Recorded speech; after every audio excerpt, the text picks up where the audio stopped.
Am I audible, Kushbu? Yeah, yes, ma'am. You are very much audible. Right. So, good evening, one and all present here. So, I'm here to deliver the talk on hydroponics and aeroponics. So, I'm happy to deliver this lecture here, and thanks for the opportunity given to me. So, I'm Dr. A. Nitya Devi, and I'm working as Associate Professor Horticulture in the Department of Vegetable Science in Horticulture College and Research Institute for Women, Tiruchirappalli. So I'll first share my slides now.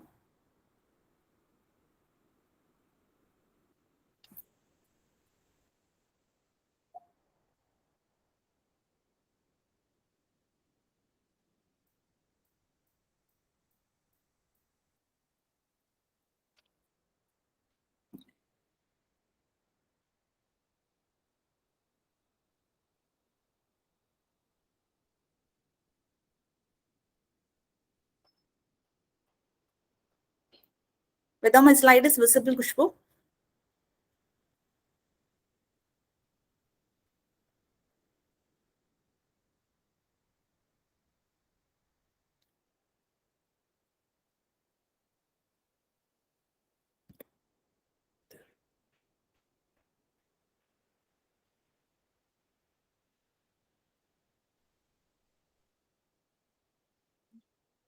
Whether my slides are visible?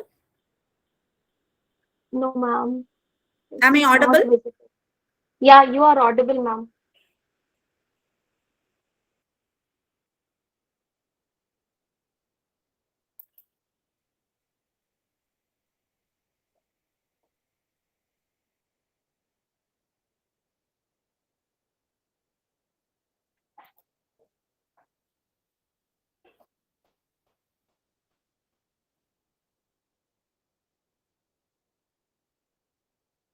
Yeah, now it's visible, ma'am. Slides are visible. So whether it is in slideshow mode? Yeah, yes, ma'am. Yes, right. So right. So this lecture, I would like to give an brief insight about the cultivation of vegetables and herbs and hydroponics and aeroponics farming. So though it is like a ocean, so I'll give a detailed info on hydroponics and aeroponics, and we are maintaining a model demonstration unit in hydroponics in our college, and we are into an project on vertical farming for augmenting the urban population. So these two projects we are doing in our college, and PG student is doing their research in hydroponics and also in vertical farming. So I'd like to give the insight on this topic. So right. So coming to a brief intro, why hydroponics is needed now. So hope we all will will come to a conclusion, or we all will be very well aware that soil is the most and available medium under which all kinds of plants can be grown. So nowadays, because of the extreme and abiotic and biotic stresses in soil, the agricultural and horticultural crops are severely affected by the stresses. And it can be either cultivated in open or a closed condition under soil. So, due to the shrinking agricultural land because of the industrialization and also the urbanization of the cities, we want to look into some other option rather than soil. So this shows a clear picture on India's shrinking farms. So this data was taken from Agricultural Census of India. So the average farm size in hectares during 76-77, it was 2 hectares, and it was dwindling over years. So in 2015-16, it was just 1.08 hectares of average farm size is available. The holding of the farmer is being decreasing year by year. And also, why we have to opt for soilless farming. So before going into hydroponics, I'd like to tell you what is soilless farming.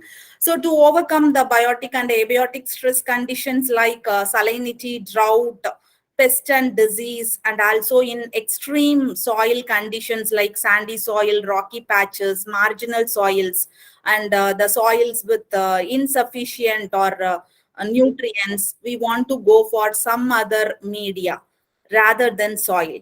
So, and also, as I pointed out in the introductory slides, due to urbanization and industrialization, so the land availability is been decreasing day by day. So we have to opt for soilless farming. So the history of soilless farming, it dates back to 600 BC. So it started with the hanging garden of Babylon, that is vertical garden of Babylon. Then it's went on to 1100 BC, that is floating garden of Aztecs. So the Aztecs are the nomadic tribes. They were found in Central America, and since they were deprived of land because of the powerful neighbor, so they went to cultivate the crop in the lake near to them, and this started like a floating garden. And in 1930s, so Frederick Jerrick, so he grown tomato in with just with by using water and nutrients in the backyard of his house. So he has grown tomato vine up to 25 feet. So he is considered as the father of hydroponics. So previously he was coined the term water culture, and later he has coined the term hydroponics. So in 2019, so the world's largest hydroponic farm was started by the Emirates Airlines. So they have they are having 1,30,000 square feet of hydroponic farm, and from it they are getting pesticide-free products of around 5 tons of vegetables they are producing from there, and they are using it only for the catering services of their flights. So, right, so this is with a brief history of soilless farming, how it started. Soilless culture, it is a artificial means of providing plants with support, and also we are going to give the nutrients and water as a reservoir. So we are not going to use any soil. It is previously it was called as water culture or solution culture, and the word hydroponics was first coined by William Frederick Garrick in the year 1930. So this was widely followed in the countries with limited cultivable land, and also in countries with a larger population. So why hydroponics? So what is hydroponics? So hydroponic is a Latin word, two Latin word. So hydro means water and ponos means labor. So working with water. So we are going to cultivate the crop in water. So the art of growing plants under water. So we are going to provide the plant with exactly what it needs, and when you should give the essential nutrients or water, and in which amount you have to give it, so that you can get maximum production as possible. So the plant, you are going to give the plant with almost all the primary, secondary, and micronutrients in an inert medium. So vegetables, flowers, fruits, and herbs, everything can be grown through this hydroponics. And nowadays, in Pune, we are growing saffron also. Hope you know very well that saffron is widely grown in 90% of the saffron production is from Kashmir, from Pulwama district, and nowadays they are even growing saffron under this hydroponic in Pune. So why hydroponics? So because it involves no soil.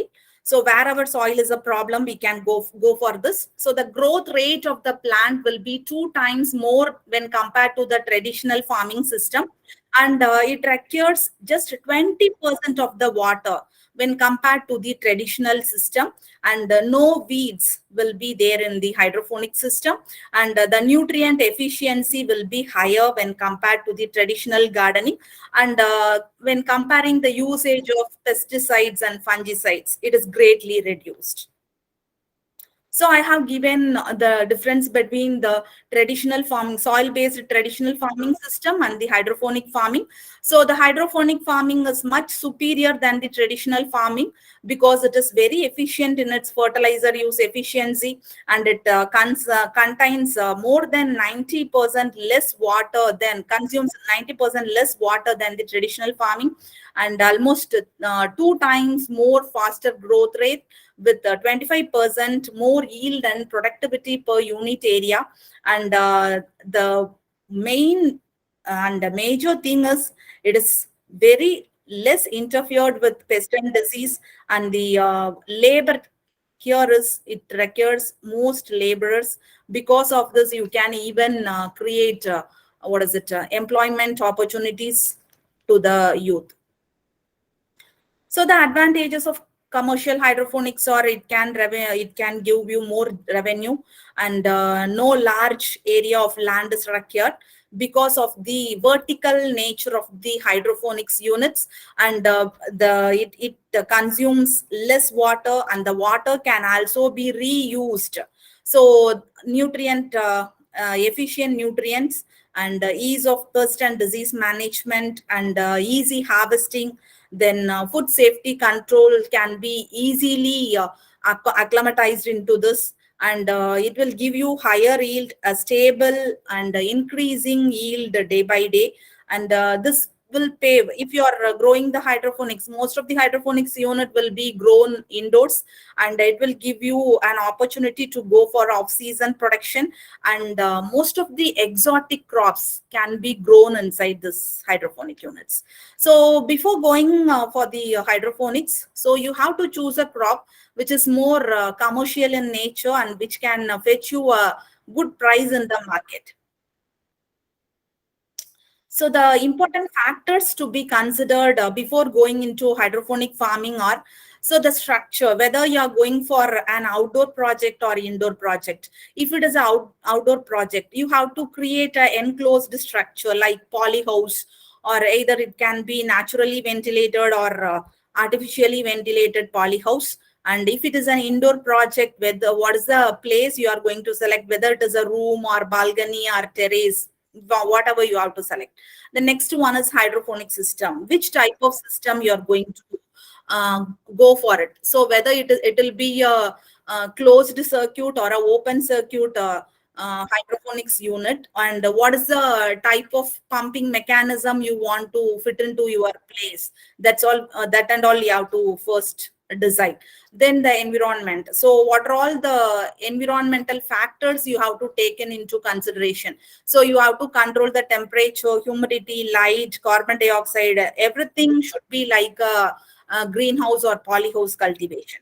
So then the nutrient solution. So whether you are going to what is the water source of water we are going to use, what is the source of nutrients, how you should control the easy and pH of the nutrient solution. Then the inert media, what is the growing media we are going to use, whether you're going for rock wool, perlite, or clear, what is it expanded clay particles. Likewise, what are all the growing media we are going to use, and the location. So these are all the important factors you have to consider while you're going for hydroponic farming.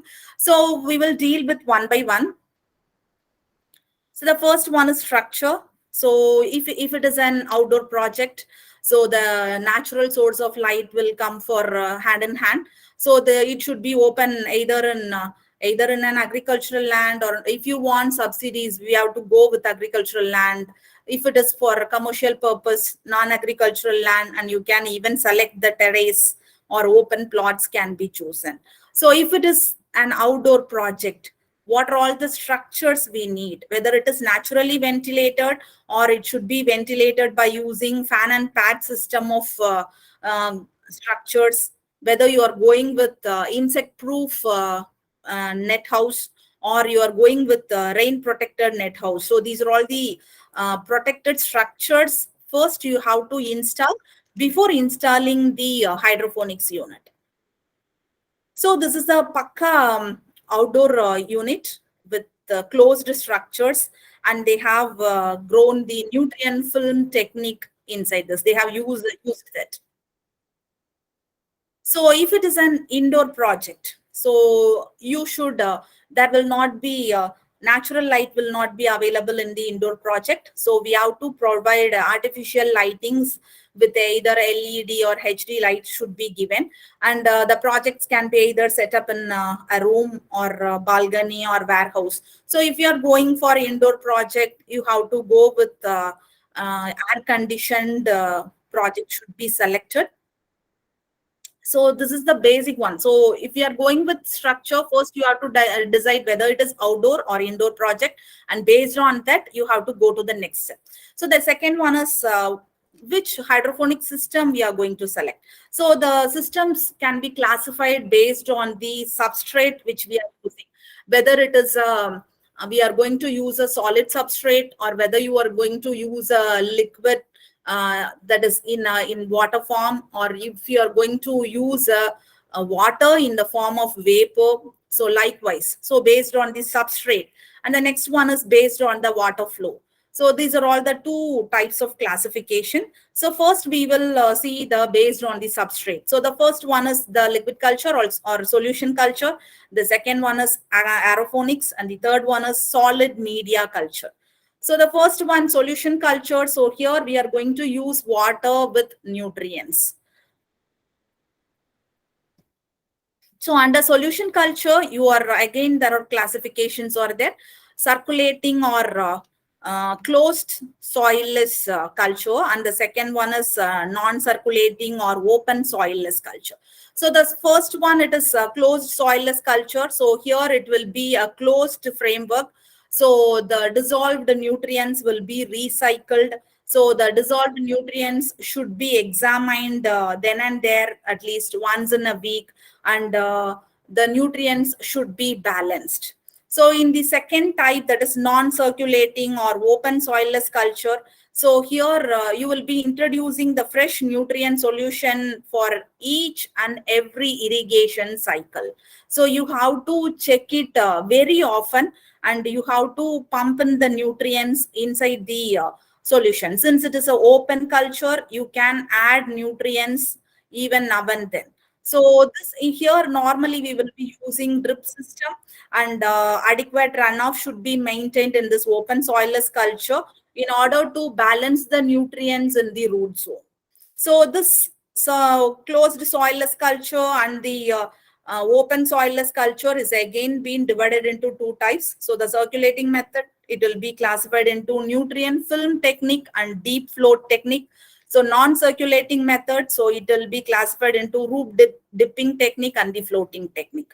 So under circulation method, so nutrient film technique, so as the name suggests, so the nutrients will be dispersed in the water, and it will be flowing like a film under the root zone of the plants. So the plant roots are directly exposed to the nutrient solution, and it will be flow. So it will be a continuous one. So it will be circulating for every second. So the next one is deep flow technique. So instead of going like a film, so 2 to 3 centimeter deep nutrient solution will be used here. Here also the nutrients will be in a circulation mode. So you can see the nutrient film technique here. So here the nutrients will be flow like this. So in the holes, the what is it? The plugs will be inserted. So it will be the plugs will be housed with the plant. So the plant roots will be slightly dipped in the nutrient solution. So here you can again see the nutrient film technique here. So the second one is non-circulation method. So the nutrients or the waters will not be circulated. So the first one is root dipping technique. So here the plants will be grown on small containers which is filled with growing media, and this floating technique, it is almost similar to root dipping technique, but here the solution will be aerated artificially, and the trays will be floating in the nutrient solution. So here you can see the root dipping method, and the second one you can see the floating method. So the trays which contains the plants will be floating in the nutrient media, and all the roots will be in the nutrient film. So the second one is aeroponics. So here the substrate will be the uh, water in the form of vapor. So the plant root will be hang in the air freely. So it will be intermittently, it will be misted with the water along with nutrients. So the misting will be done very frequently to avoid the drying of the roots, which is exposed. So here the roots will absorb the nutrients from the mist that is which is being provided to them, and which is it will be adhered to the roots. So this is the basic difference between hydroponics and aeroponics. So the in case of hydroponics, the roots will be directly in contact with the nutrient solution, whereas in case of the aeroponics, you can see the roots will be clinging freely here, and the nutrient solution will be given to the roots in the form of mist. So likewise, so this is the basic difference. So here you can see the first one is the hydroponics and aeroponics. It is almost vertical in nature. So the water, there is a nutrient solution will be maintained in the basal part. So from which it is being absorbed through the central, what is it, pumping machine, and it will be sprayed like a mist in the root zone of the plants. For the misting, there are various type of nozzles will be used. So the ultrasonic atomization fogger, high pressure atomization nozzle, and airless nozzle with pressure can be used, and the temperature will be measured using sensors, and light using the sensor. So for measuring all the climatic parameters, so sensors will be used and probes will be used. So the here the pressure will be maintained with 60 to 90, and the functioning of the entire system will be computerized here. So the third one, the third substrate is the solid. The first one is the liquid, and the second one is the air, and the third substrate is the solid media culture. So here the plant roots will be developed in any of the media, any of the substrate. So the irrigation or the water or the nutrients should be given in the substrate. So solid media culture can be divided into grow bag culture, hanging bag culture, trough culture, and pot culture. In all these containers, so the grow bags, hanging bags, trough, and the pots, all these containers will be filled with the solid media and inert media, and the water will be given as a drip. So drip irrigation or the fertigation will be given in the media. So the plants will take the nutrients from this inert solid media.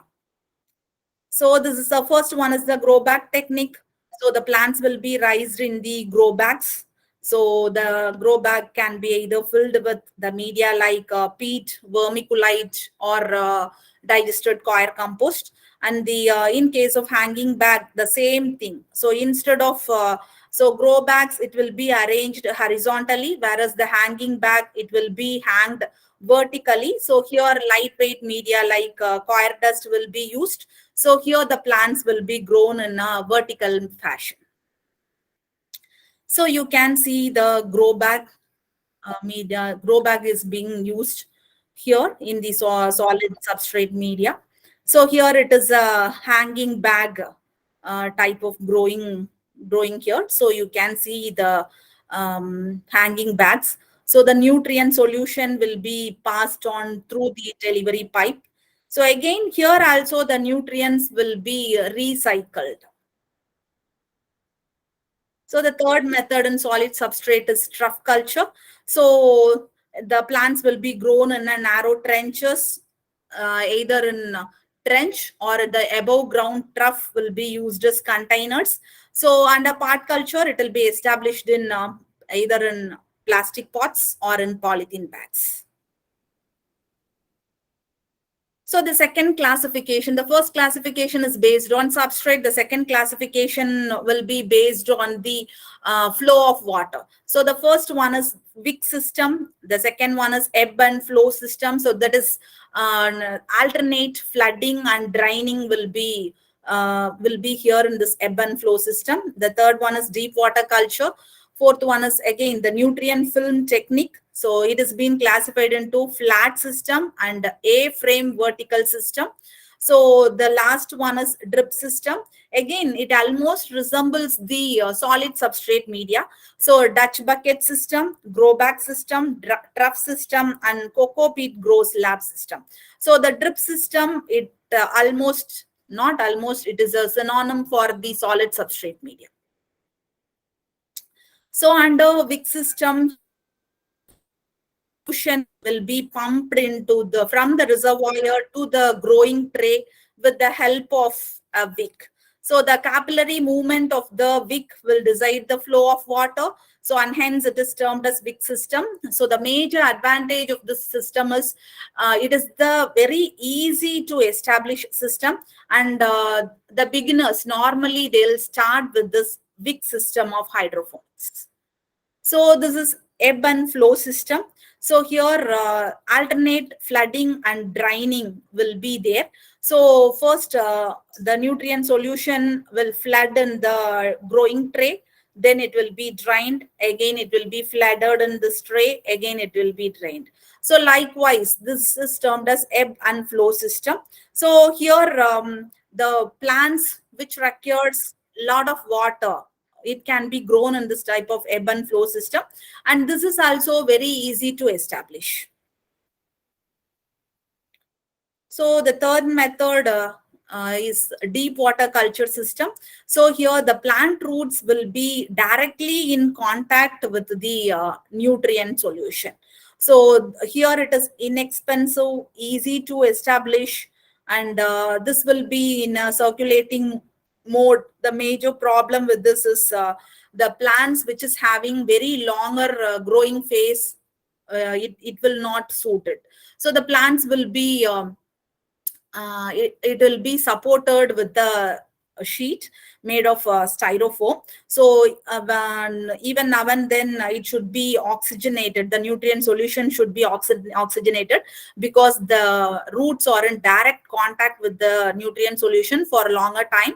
So it should not be deprived of the oxygen. So you have to oxygenate the nutrient solution very often. So the fourth one is nutrient film technique. So here we have already seen it. So the nutrients will be in the form of a film. It will be circulating in a phased manner. So the plant roots will be in contact with the nutrient film. So here since it is a very good water, the water can be reused, and it is a much labor saving in nature, and you can use the vertical space. The A-frame structures will be used to maximally utilize the vertical space. So you can see the flat NFT system here. So the plants will be arranged horizontally here. So the next one is A-frame vertical system. So here you can arrange the plants vertically for effective utilization of the space. So the fifth type is the drip system.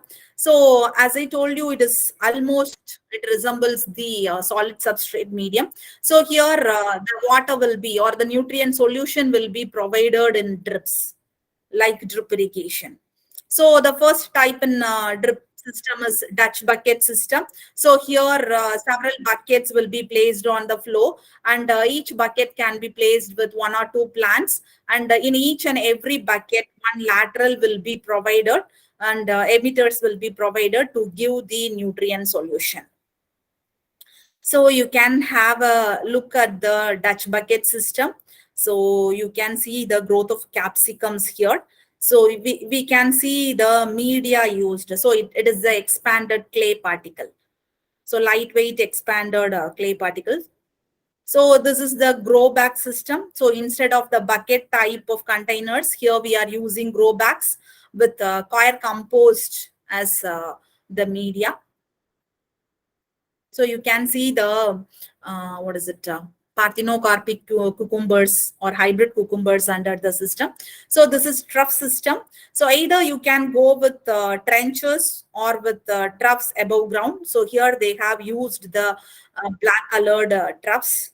Inside it, you can see the digested coir compost. So the nutrient solution will be provided with the help of drip lines. So this is the cocoa peat grow slab system. So this is the ready-made the grow slabs which is available. So in the central hole you can plant your what is it, pro-tray planted plants, and you can see the capsicums and cucumbers in this cocoa peat grow slab system. So here also the nutrient will be provided through drips. So the last one is aeroponics. So the nutrient solution will be given in the form of mist. So the last one, so it is aquaponics. So here the waste water of the fish will be used as a nutrient solution to the plant.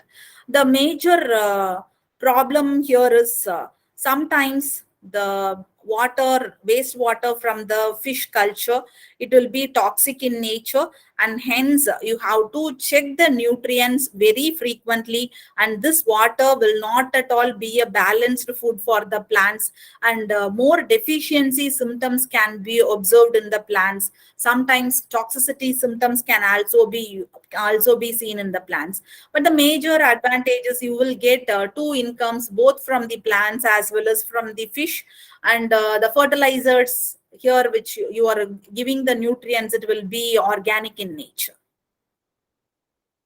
So these are all a few crops which you can commercially cultivate under hydroponics.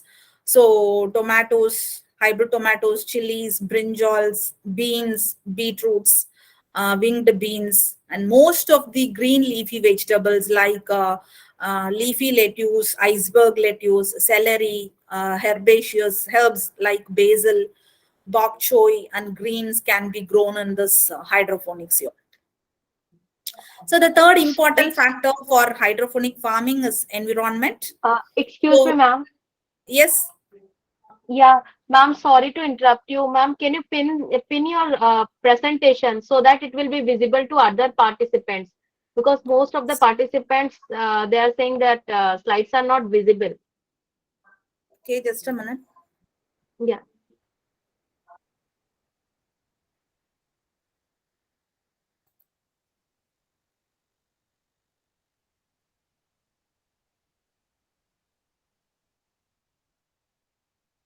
So is it okay now?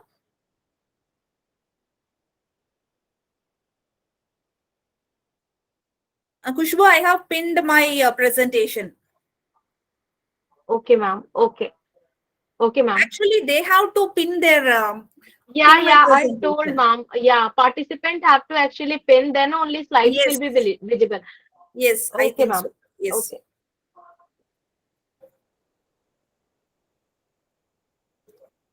So whether my slides are visible in slideshow mode?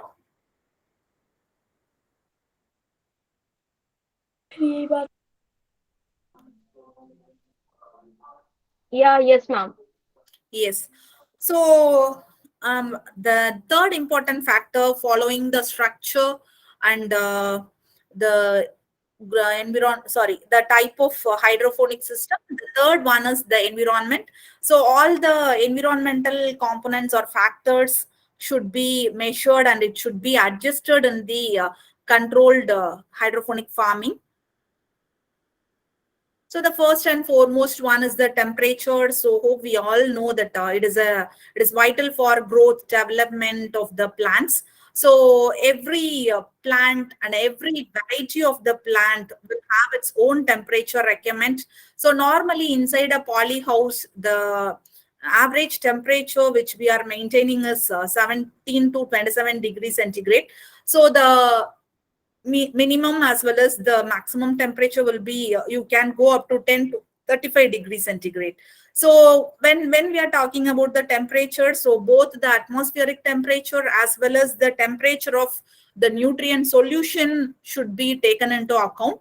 So we are having a temperature transmitter or thermocouple is the most commonly used device to measure the air temperature.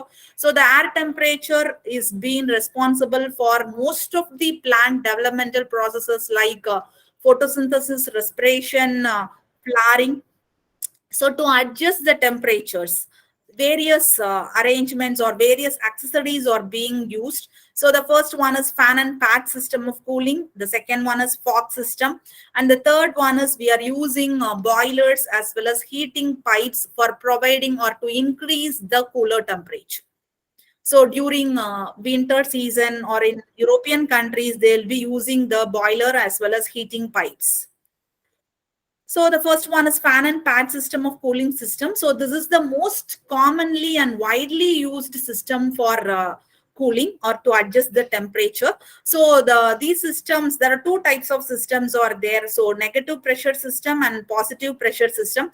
So normally the air from outside the protected structure will be blown inside the polyhouse through the pads, and it will be blown inside the greenhouse or glass house or polyhouse with the help of fans.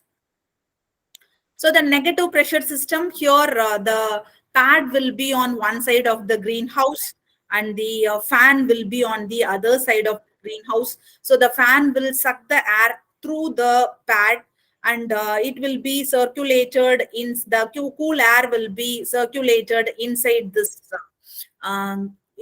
protected structure. So normally the hot ambient air will be turned to cool air with the help of the process evaporative cooling mechanism through these pads. So the second system of operation is positive pressure system. So here both the pad as well as the fan will be on one side of the greenhouse. So the fan will blown inside the air with the help of pads.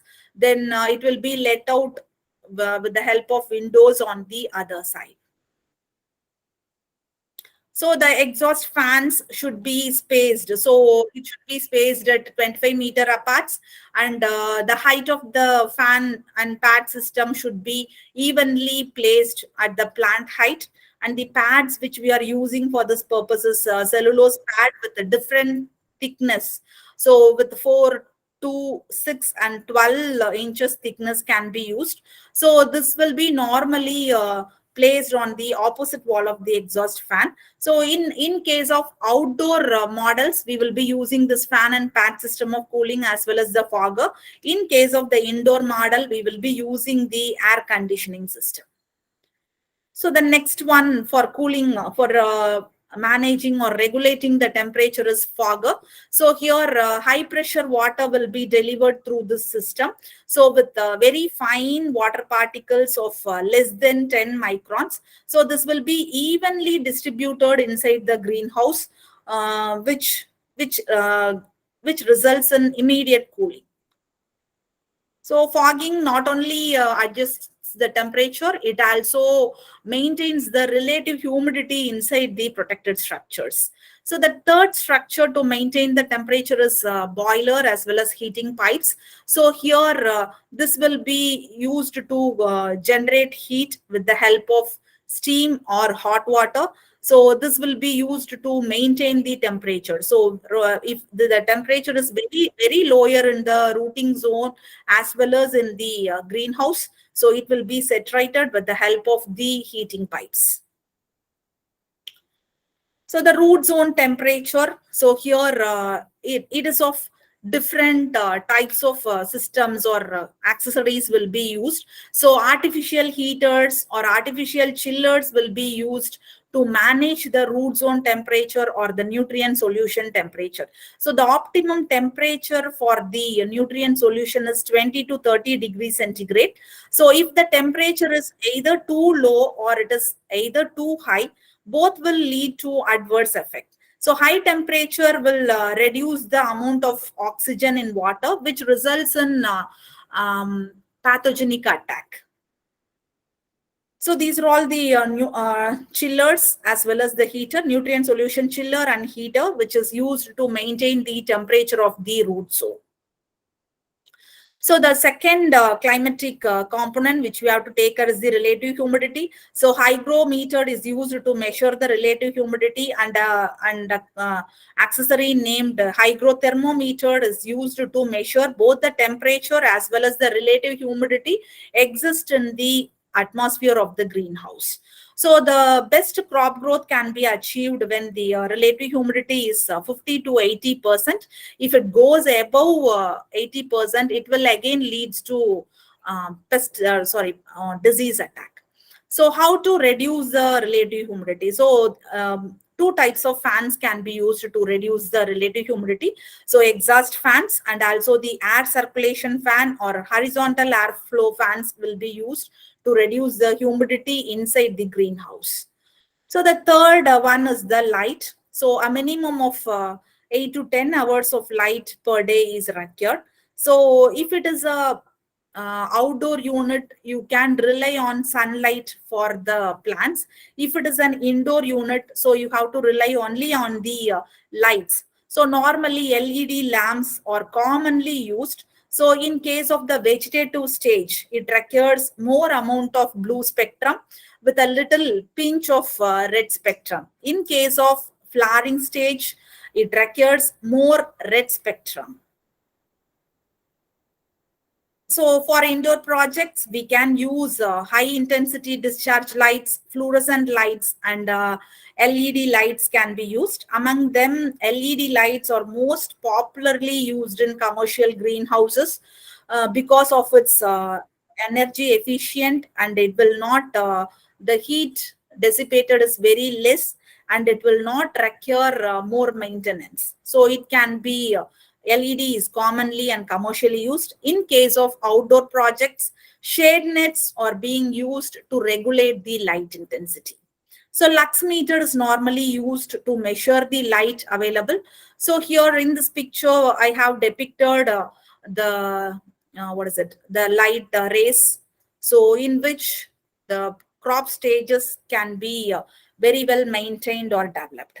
So from 400 nanometers to 840 nanometers, so what are all the light which promotes the vegetative growth, which promotes the nutritional content, which promotes the quality of the produce, which promotes the yield. These are all I have depicted here. So based on this, you can either increase or decrease the light intensity based on the crop stages. So these are all the hydroponic sensor system, which is automated in nature. So what for water balancing with the pH, EZ, and temperature, and also the internal temperature, humidity, and vapor pressure deficit, the sensors can be used. So the Nido Pro sensors are commercially used nowadays. So lots of sensor systems are available, commercially available. So in the air, we have to look into the carbon dioxide as well as the oxygen content. So the air will be with 78% of nitrogen, 21% of oxygen, and other air components. It consists up to 1%. So among them, the carbon dioxide concentration should be 350 ppm. So more than 350 ppm will produce more production as well as extra growth can be obtained. If it is below the 350 ppm of carbon dioxide level, it will end up in less production. So up to 25% of production will get lost if the carbon dioxide level is less than 350 ppm. So then for a very important one in the hydroponic farming system is the nutrients. So hope we all know that water and nutrients are very important for the hydroponic system, because since it is a soilless culture, this directly affects the yield as well as the quality of the plant. So the water, so it can be from various sources like lake, rainwater, rivers, underground reservoir, or the treated water, whatever it may be, but the water should be free from any pathogens. In closed system, closed or non-circulating system, the water is not recirculated very often, and hence the water quality is very important. So in case of the tap water, the major problem is the alkalinity, hardiness, pH, easy, contamination, and cloudiness. Everything will be there. So, and also the algae population will be there. And hence, it's better if we are going for treated water or the RO water, which is the best base for the construction of a nutrient solution. So could see any problem with the water, like growth of algae or slimes or anything, so you have to go with disinfection mechanism. So it can be either with UV treatment or heat treatment of water, or hydrogen peroxide treatment, or chlorination using calcium hypochlorite, or sand filtration technique. Anything can be used, but the cheapest disinfestation technique is using the hydrogen peroxide. So nutrients, 17 essential plant nutrients are needed for this hydroponic system. So the basic nutrients like carbon, hydrogen, oxygen, it can be obtained from the water as well as from the air. So the primary nutrients like NPK, secondary nutrients like calcium, magnesium, sulfur, and the micronutrients like boron, molybdenum, manganese, and all these things should be provided to the plants. So based on the growth stage, as well as based on the variety, based on the plants, these nutrient recommendation or the requirement will vary. So these are all, there are 4 tanks will be maintained, A, B, and C. So in the tank A, they'll be mixing the macro and micronutrients. In part B, they'll be having calcium nitrate, and part C, they'll be having magnesium sulfate. So the 4th tank will be having buffer solution, so which is to adjust the pH. So phosphoric acid as well as potassium hydroxide will be in the either phosphoric acid or KOH will be used in this pH tank to adjust the pH. So based on the requirement of the crop, so the content will also differs. So coming to pH and EC of the nutrient solution, so it is very much essential to maintain the pH and EC of the solution, because it plays a major role in absorption of nutrients. So EC, it will be measuring in Siemens. So either it is in microsiemens, millisiemens, or decisiemens per unit it will be measured. In case of the crops like, so I have given a table here which brings you what are all the threshold easy level for each and every crop. It varies with every crop. So as a few crops which will be very sensitive to EC, a few crops which are moderately sensitive to EC, and a few crops which are tolerant to high EC can also be seen. But in most of the crops, the EC should be less than 4, so that it can grow very well, because by the absorption of nutrients from the nutrient solution. So coming to pH, so pH meter will be used to measure the pH. So normally it ranges from 0 to 14, and the neutral pH is 7. So the pH range should be 5 to 6.5 for most of the crops. So the pH meter or the litmus paper will be used to measure the pH. So for adjusting the pH, either phosphoric acid or potassium hydroxide will be used. For decreasing the pH, we will be using phosphoric acid, and for increasing the pH, we will be using potassium hydroxide. So the 5th factor, important factor, is the growing media. So the growing media should be inert in nature. It should be chemically stable, and it should be clean with a good water holding capacity, good air holding capacity, and it should have the ability to resist the changes in pH of the nutrient solution. So all these are all the important and characteristic feature of the growing media. It must be clean. So the growing media can be classified on three types. Either it can be an organic or inorganic growing media or synthetic growing media. So if it is organic, peat and coconut fiber; inorganic, sand, pumice, perlite, light-weighted expanded clay, stone wool, perlite, or the inorganic growing media. And synthetic media, it is polyurethane foam or polystyrene will be used. So I'll show you the pictures. So this is the peat, perlite, coir compost, and vermiculite are used as growing media. Then soil, compost, rock wool, and hydroton. It is nothing but the lightweight clay balls are being used. So the growing media like synthetic growing media like oasis cube or the lightweight clay balls, that is hydrotones, grow slabs. So these are all these three are the commonly growing used growing media in hydroponics unit. So coming to location, so it can be any land. If the outdoor unit can be of any land, but it should be free of heavy winds. So that is the major concern. And since it is a hydroponic, we are going to install hydroponic units at maximum possible. It should be near to the city to avoid the transportation cost. So flooring, weed mat will be followed here, will be used here. So this is to protect it from weeds, growing of weeds, as well as from any unwanted things like either spores or anything from the soil will be avoided. And this weed mat, black color weed mat, is the cost-effective cover which will be used in this protected structures.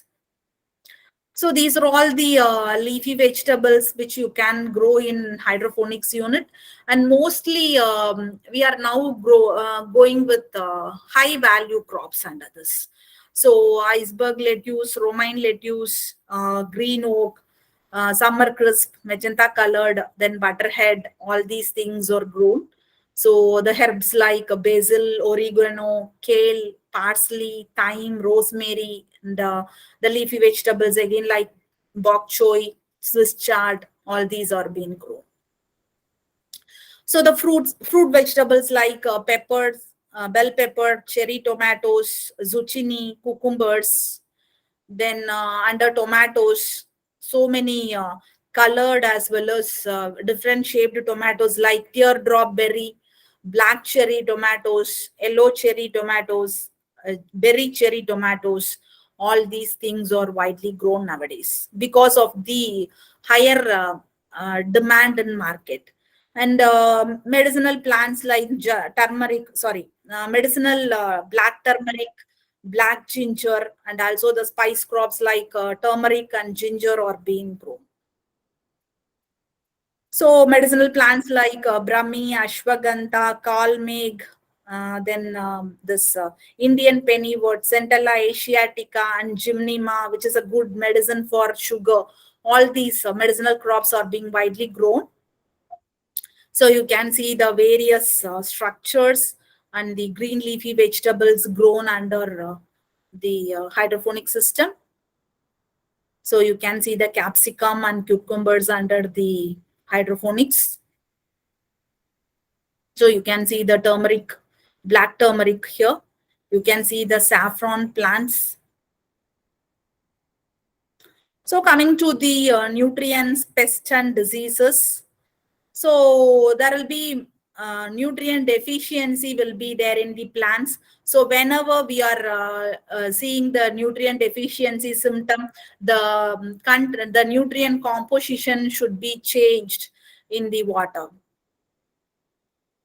So we all know that a specific nutrient deficiency like calcium, sulfur, and boron, it will appear in the younger leaves, and nitrogen, potassium, magnesium, the deficiency symptoms will be in the old and mature leaves. So this is the tip burn symptom. due to calcium deficiency in bok choy and butterhead lettuce, which can overcome by spraying calcium chloride.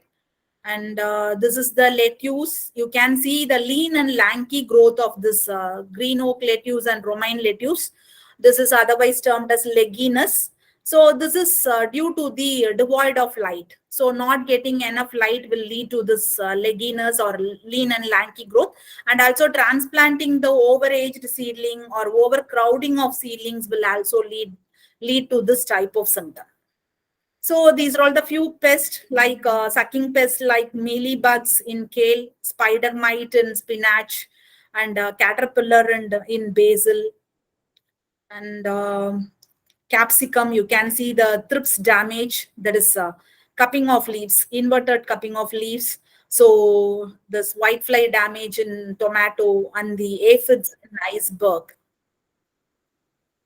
So fungal diseases like seedling disease like damping off, then powdery mildew and downy mildew in capsicum and lettuce, and rot and leaf rot. All these are fungal disease, which we almost come across all these type of diseases because of the changes in relative humidity inside the greenhouse. So for most of the pest and diseases, you have to go with organic spray like neem oil spray or various non-chemical sprays like biocontrol agents like Beauveria bassiana, Trichoderma, Metarhizium anisophiliae, and Bacillus thuringiensis. And some of the precautionary or preventive measures like sticky traps, both yellow and blue sticky traps, then sanitized entry, disinfectant entry, then using soil covers, then air curtains, then excess water should be removed then and there, then plant should be pruned if so many lots of what is it, sucking pest has been seen, and removing the diseased branches or leaves then and there will be by using this precautionary measures you can avoid the infestation.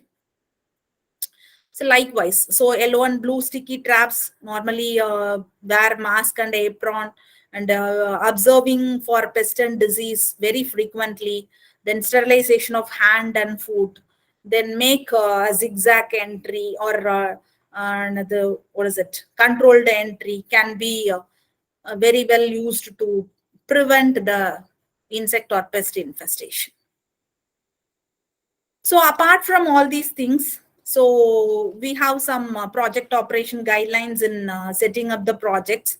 So staff or labor caretaker selection should be done. Then daily activities should be monitored. Maintenance activities should be taken up. Harvesting and packing activities.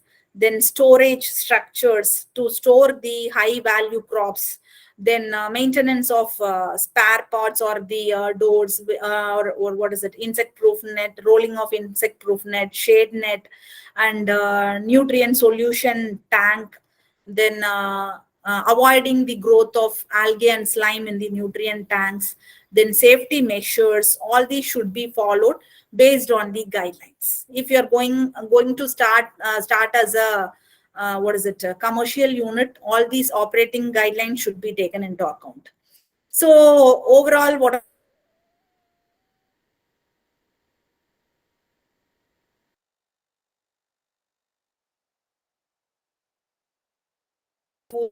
and year-round production, then continuous cultivation of crops in the same piece of land, then time for land preparation and soil sterilization will be very less, and it will lead to very little soil and waterborne diseases. So these are all the advantages of going with the hydroponics unit. So the main disadvantage is the high initial cost, high maintenance cost. Then you have to be knowledgeable on this. So before going into this project, you require technical know-how knowledge, and we need thorough knowledge on the crop physiology as well as the agronomic practices of the crops. Then we need quality water. If the water quality is low, the entire project will be of a great dismal. So these are all the disadvantages of growing with the hydroponic system. So the future thrust Since it is highly efficient in usage of water, we can go with this hydroponic systems in dry and arid zones, and year-round production of leafy vegetables is possible by altering the light spectrum. Then the plant behavior, the studies on plant behavior can be done in the space with the help of this hydroponic system. Then nowadays they are also using the abandoned and unused structures. Already constructed structures are being used for this hydroponic system. So hydroponics in large shipping containers, and hydroponics, this is underground growing of this hydroponics in London, in bomb shelters, is also being carried out nowadays, which was used as bomb shelter during World War II. It is now being used for hydroponics cultivation. So in Tokyo, the rice production is being carried out with the help of hydroponics. Instead of one harvest, they are going for four harvests. For the burgeoning population of all the developing countries, hydroponics will be the only option to get more production per unit area. So here we are also maintaining a hydroponics unit in our college. So these are all a few pictures which we have taken from it. Though the growth and everything was good, since we are under tropical condition, the crop maintaining the temperature inside the controlled condition is really what is it? It is really very difficult. And this is the first crop which we have taken here. So we went for leafy lettuce and iceberg lettuce, but the head formation in iceberg lettuce is very poor. But the growth of celery as well as the basil was good, and even the capsicum growth under the Dutch bucket system was found to be good in our college. So thank you one and all for your patient hearing. So the topic is now open for discussion. So if you need any clarification regarding this topic, so you can very well get it clarified. Thank you so much, ma'am, for such an informative, attention-grabbing, enlightening, and discerning talk. So now the session is open for the queries.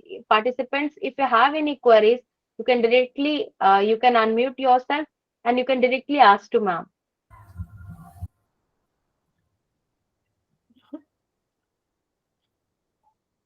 Ma'am नमस्कार. Yes sir, good evening sir. Very good evening ma'am.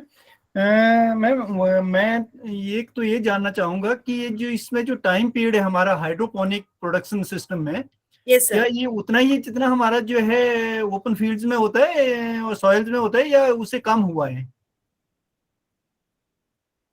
Sir, can you be more clear? I couldn't understand. The production period, yes sir, of any crop in hydroponic system is less or equal to production system in soils. So it is almost equal only, sir. There is the lifespan will not get shortened. It is almost equal, but with more production, sir. More production per unit area, and the productivity even per plant yield is also higher when compared to the open field condition. Ma'am, plant population is maintained as per open fields in hydroponic? No, sir, it will be more. Plant population is more in yes, sir, case of hydroponic. It's more per unit area, because in case of vertical A-type system as well as even the horizontal system, the plant population will be more per unit area. And in case of this non-circulatory system in hydroponic, how we can estimate the nutrient requirement of plants with the age? So normally it will be judged with the help of any nutrient deficiency is there, and also the nutrient solution. It will be checked then and there for the exact nutrient composition. The pH and EC will be measured. The nutrients will be measured, and it will be replenished with newer fertilizers. what is the interval of time to check the nutrient solution Mm. for a better crop? Yes, sir. You have to do it very frequently. And in case of our No, this we are doing it daily, sir. daily, We are doing a pH and easy check daily, and once in a week we are going with the nutrient composition as well. okay, ma'am. Thank you, ma'am. It was a very good information for we people here when the land is squeezing very fastly, and we are using this vertically. Yes. So thank you for this great information, ma'am. Thank you. Thank you, sir. So I would like to thank our today's speaker, Dr. A. Nita Devi, who, despite of her busy schedule, has found time to grace the occasion as a guest speaker. I thank to organizer and members of Hindustan Agricultural Welfare Society for their generous support, guidance, encouragement for this program. My heartfelt thanks to all the participants, faculty members, and students for their participation. Hope you all will maintain the same enthusiasm till the end of the training program. Last but not least, I thank all the good hearts who work behind the screen. Once again, I thank you all for your keen attention. Thank you, ma'am. Khushbu Thank you, ma'am, one ma'am. thing, contact number of Dr. Nitya Devi. Yeah, sir, I will Kindly share with you. circulate so that we can get more information as and when we require. Yes, sir. Okay, Yes, sir. okay, sir. Sure. Thank you, ma'am. And ma'am, few of the students, they are also directly messaging to share the PPT, ma'am, because it's very knowledgeable and informative. So students are asking for. I'll send you the PPTs to you, Khushbu. You in turn can you share it to them, Yeah, because yes, ma'am. Sure.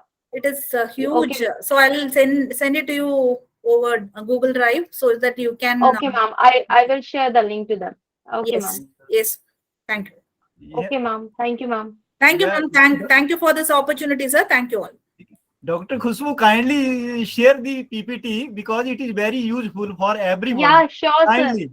Once ma'am will share, I will share with all the participants, sir. Definitely, ma'am will share it because it is need of the hour and we want this Yes, sir. script.